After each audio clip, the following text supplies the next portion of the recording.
WrestlePalooza is over and done with, and it's in the books. And we must talk about it. Unfortunately, this show was a total scam in every sense of the word. Now, were the matches on the show bad? No. But WWE is just constantly robbing the audience. Constantly. $30 for this nonsense? $30, it makes 0 sense. I tried the streams, they didn't work, so I had to just go ahead and break down and pay the $30. I'm still gonna look for a VPN or maybe end up using my Fire Stick and see if there's something that I can find where I don't have to pay maybe $15, $20 a month or whatever to watch it, something like that. I don't know, but I'll think of something. But unfortunately, I had to break down and just pay the $30. It is what it is, but man, this is absolutely pathetic. And we've got way too many commercials. Way too many commercials. And it makes no sense. It makes no sense. We got about 30 minutes of commercials after Brock and John Cena. It felt like 30 minutes. And it took forever to start the show as well, because we did the introduction, the video package of Triple H and everything. That took 5 minutes. Then he came out, talked for about 5 minutes. And he didn't really say much of anything. He just said, "Are you ready?" It's like, bro, we don't give a fuck about that. He was talking about if the crowd can feel it.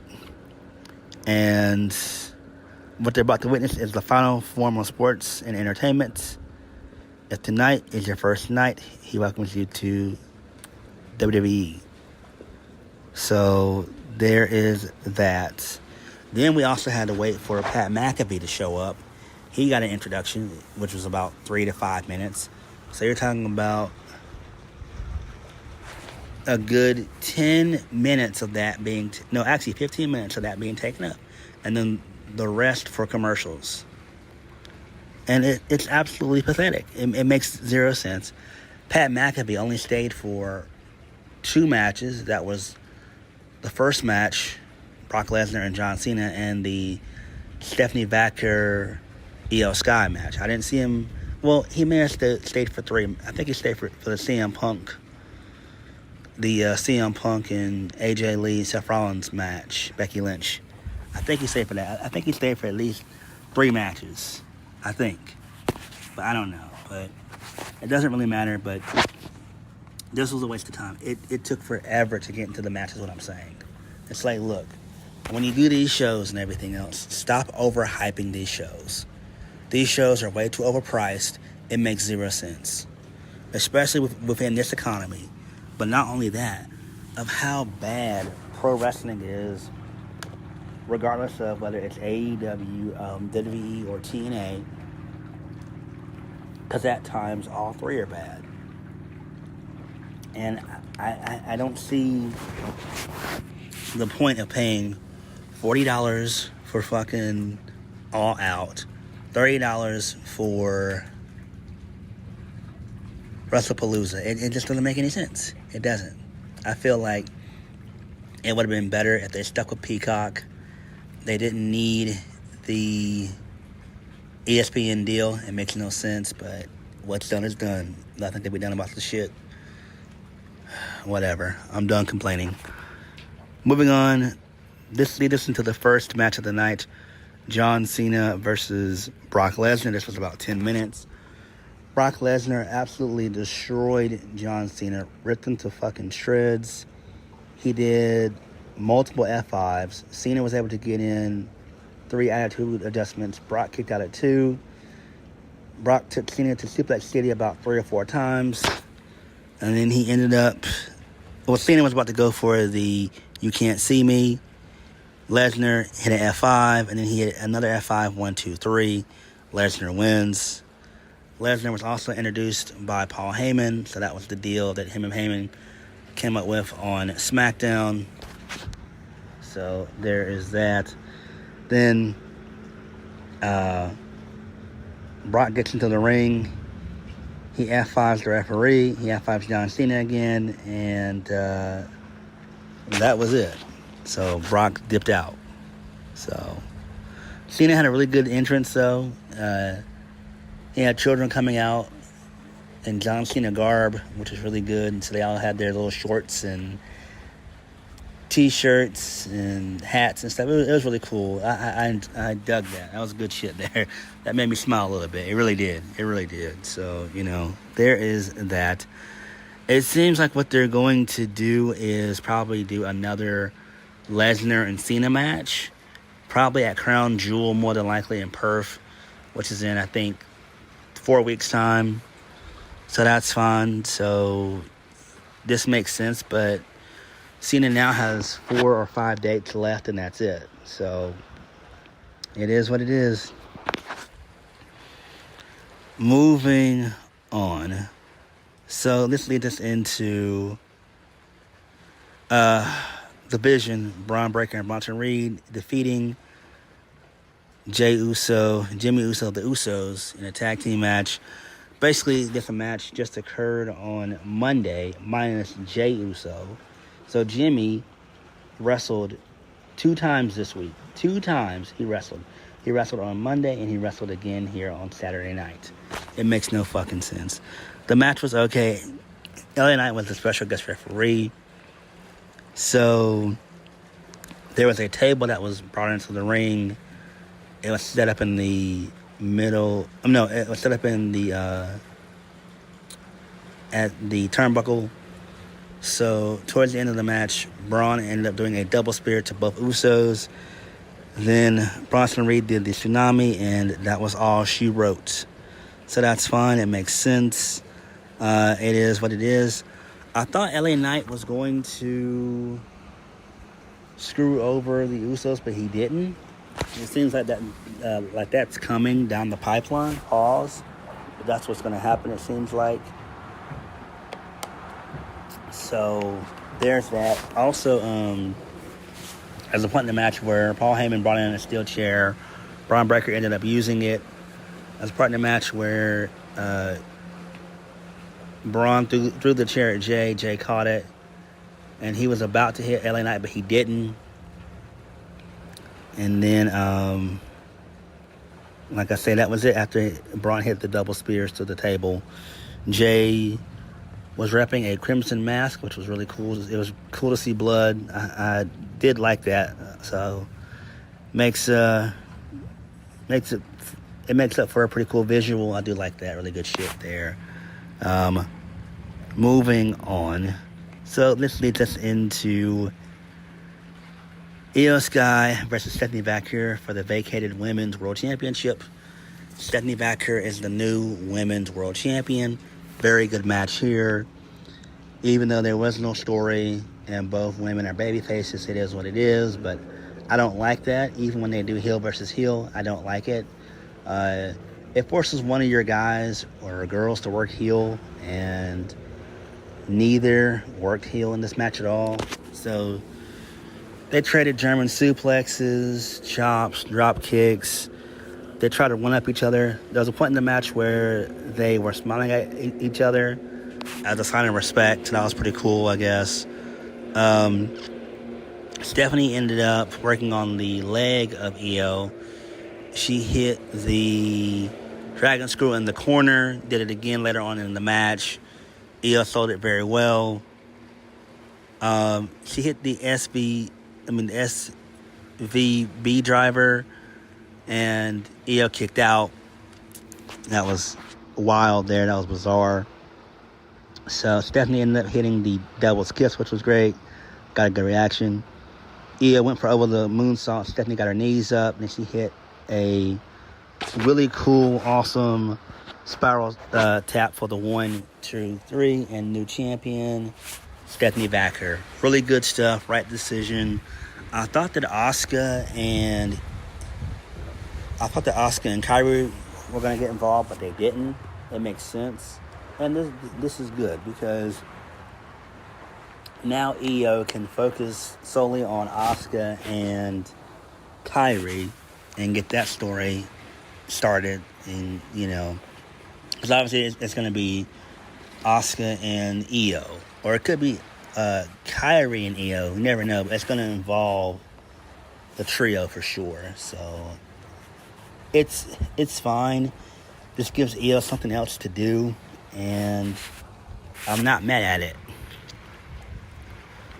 So there's that. So Stephanie Vaquer, her parents, her family, they were in attendance there. So she hugged her dad, she hugged her daughter. That was pretty cool. So I did like that. So good stuff. Cool. Good stuff.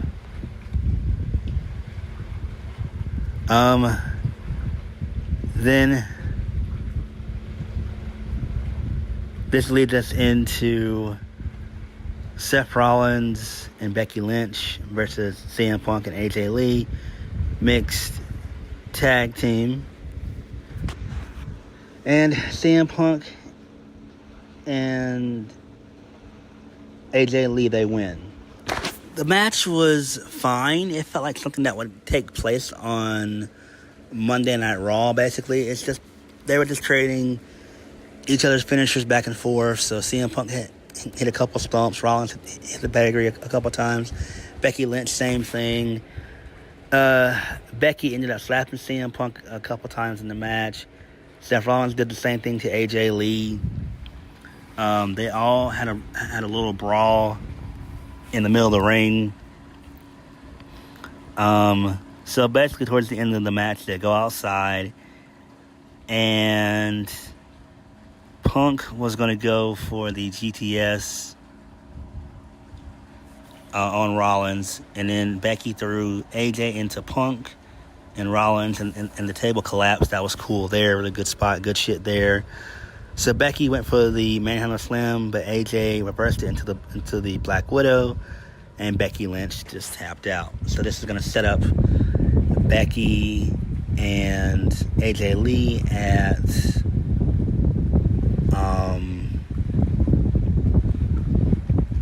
what is it? Not Clash in Paris. Crown Jewel, my bad. I'm so sorry, guys. Crown Jewel. Crown Jewel. So, yeah. That's how that's going to happen. Hopefully, this is something that can last for the rest of the year. This needs to be an actual feud. We need to get 3 matches out of this. The first should take place probably at Crown Jewel. The second one should take place at Survivor Series. And the third and final should take place probably, I don't want to do it, but starting that main event in December. But we should at least get, 2 of the matches taking place on pay-per-view. That being Crown Jewel and Survivor Series. And I guess you have AJ Lee maybe win at Survivor Series. So there is that. Like I said before, the match was fine. It's just a little bit too long for my liking. A little bit too long. So post-match, AJ Lee and her husband, CM Punk, they celebrate. Who gives a shit about this? But it is what it is, so it's fine. We knew they were going to win anyway. So Undertaker, he shows up with the American Badass theme. So he stops to talk to Stephanie McMahon, and Undertaker says that Stephanie's now going to be inducted into the Hall of Fame. She's going to be the first member in the 2026 WWE Hall of Fame class. Whatever, it's fine. So Stephanie gets a really good reaction from the crowd, and Nick Khan embraces her. Who really cares about this shit? I have a theory. I think what it seems to me, Triple H was inducted this year. Stephanie is inducted next year. Could it be that just maybe, guys, just maybe Triple H is on his way out? Maybe? I hope. So it is what it is. Main event of the evening, Cody Rhodes versus Drew McIntyre for the WWE Undisputed Championship. Cody Rhodes wins. This match felt like it should have belonged on television. This just should have been the main event of a random SmackDown, and that's just what it felt like. So Drew basically worked on the head of Cody, pause. So he did an Alabama slam onto the steel steps, threw Cody into the turnbuckle a couple times. Basically, it seems like Cody was kind of concussed, according to Wade Barrett, it seems like. So that's what they were doing in the match, storyline-wise. So Drew ended up hitting the Claymore. Cody kicked out. Cody hit a crossroads and Cody cutter. Drew kicked out of that. Drew fought Cody on the outside. He was about to go for the Claymore on the outside to the LED table, but Cody got out of dodge because Drew was arguing with the ref. So Drew basically almost shattered his shin. Cody went back into the ring. Same thing with McIntyre. McIntyre went for a Glasgow kiss out of midair. He hit Cody with it. He went for the Claymore again, but his knee buckled. Cody hit a Cody cutter followed by the crossroads, 1, 2, 3, and Cody wins. So there is that. It sucks. Hopefully Drew McIntyre is okay, because that shit was fucking nasty. But it is what it is. We all knew that Cody was going to win. But again, this felt like something that would have taken place on a random episode of SmackDown. And I don't know why, but that's just what it felt like to me. It really did. But I always want to send the crowd home happy, so I can see why they didn't do Lesnar and Cena as the main event like I thought they were going to do, but they didn't, which made sense because you don't want to send the crowd home unhappy and pissed off. So, there's that. The show itself was okay. Match of the night was basically Stephanie Vaquer and Io Sky.